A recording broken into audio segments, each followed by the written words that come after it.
Geopolitician George Friedman made predictions for the 2020s and 2030s in major countries that dominated the world in the mid to late 2000s. According to the report, China's massive debt is predicted to be negative for its future. Friedman has already predicted since the 2000s that China will now fall into a debt trap that cannot be recovered from. In reality, China has financed enormous real estate projects and created a massive construction boom throughout the provinces. However, as it has become impossible to recover the funds, the Chinese financial institutions that provided the loans are on the verge of collapse. In China, it is said that a huge real estate bubble has formed due to excessive real estate investment, with 130 million uninhabited and empty homes nationwide. With the recent real estate market recession, real estate prices are falling and developers are going bankrupt one after another, which is leading to deteriorating lending by banks. Shadow banking, which involves raising funds by circumventing regulations, is rampant in China. The contraction of the shadow financial market is causing instability throughout the financial system. Chinese local governments have high debt levels, and their ability to repay debt is worsening due to the downturn in the real estate market. US interest rate hikes are accelerating capital outflows from China and increasing strain on the Chinese financial system.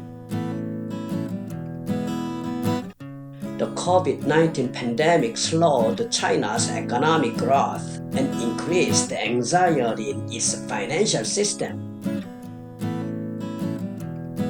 George Friedman predicted in the past that China's debt problem would be similar to Japan's situation in the 1980s. It was reported early on that China would fail to foster a manufacturing or technology industry with high technology and brand value like Japan has done, and that the Chinese economy would enter the process of decline. George Friedman predicted that China's collapse will begin in the 2020s and will be complete by 2030 at the latest. In addition, it was predicted that China's rapidly growing national power would not be able to keep neighboring countries in check, and that it would be difficult to control and alleviate threats to public order, security, and stability within China. Considering this, Friedman analyzed that it would ultimately be difficult for the Chinese government to control separatist forces such as Xinjiang Uyghurs, Tibet, and Taiwan. The Uyghurs of Xinjiang are a Turkic ethnic group who are protesting against the oppression by the Chinese government and waging an independence movement. Tibetans believe in Buddhism and have consistently protested for religious and cultural freedom. Massive protests occurred in Lhasa in 1987 and 1989, and protests took place throughout Tibet in 2008. Although most of these protests peacefully took place, the Chinese government harshly suppressed them. Taiwan is ruled by the government of the Republic of China and claims to be a separate country from the People's Republic of China.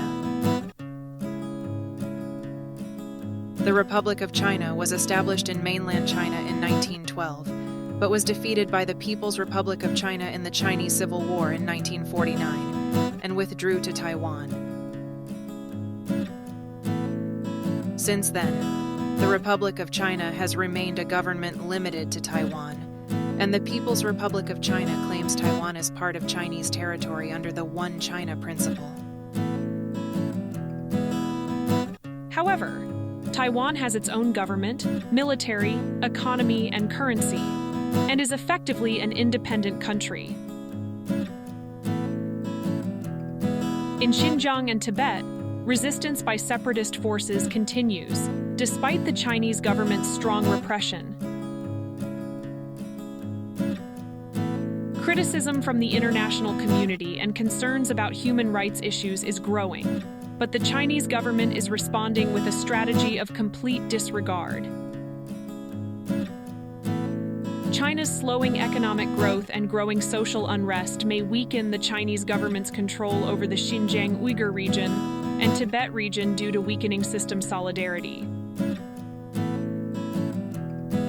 George Friedman pointed out China's limitations due to its geographical weaknesses. China could face considerable difficulties in protecting its security, as it is surrounded by neighboring countries.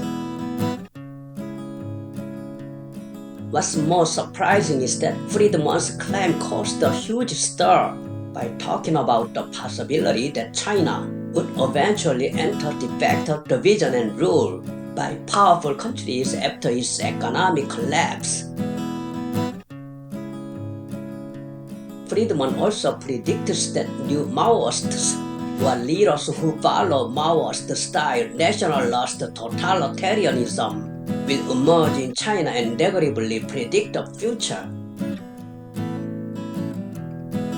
A new Maoist leader will pursue strong nationalism, seek to expand China's international influence, and like Big Brother in the novel 1984, strengthen totalitarian control, limiting and controlling human freedom and individual rights. By intensifying international conflicts and wars, emphasizing nationalism in China, and brainwashing the people, human rights violations can deepen, and the new Maoist leader can justify and deify himself. George Friedman's analysis came out in January 2010, and Xi Jinping-centered authoritarianism was completed in March 2023. So we can see that Friedman's analysis was accurate. As Chinese President Xi Jinping seeks a third consecutive term, Western experts are predicting that his authoritarianism will strengthen. According to historical examples, absolute power corrupts, and people around the world in the liberal camp will be watching with interest how Xi Jinping's absolute power will develop. China's diplomatic issues, especially Taiwan, the South China Sea, and border issues with India, are very sensitive diplomatic challenges for the Xi Jinping government. To resolve these issues, China is taking a variety of approaches. China considers Taiwan a part of itself and advocates the One China principle, but in fact, China has never historically ruled Taiwan.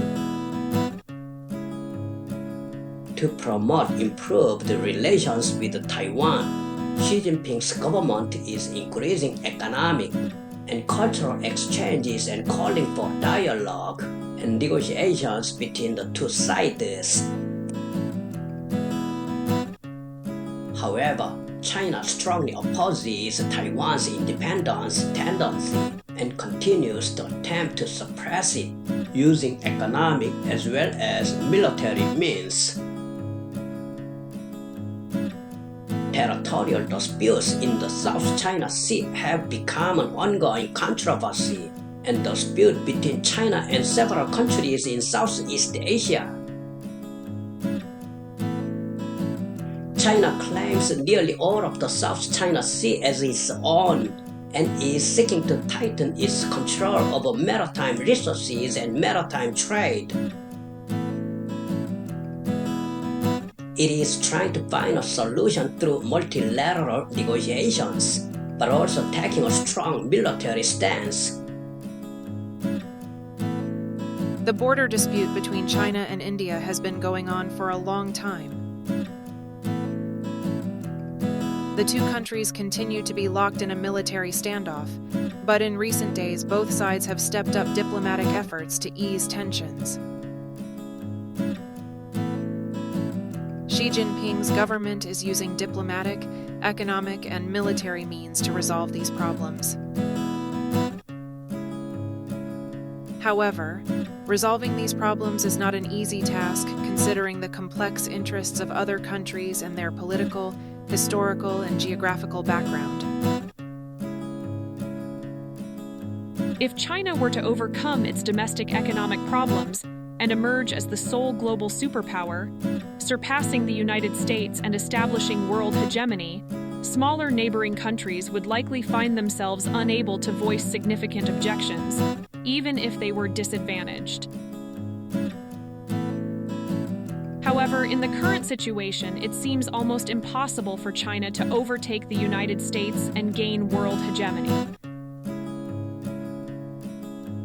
Unfortunately, for various reasons, geopolitician George Friedman predicts China's future quite pessimistically. Thank you for watching. This is Gina, and I worked alongside Leah and Tony.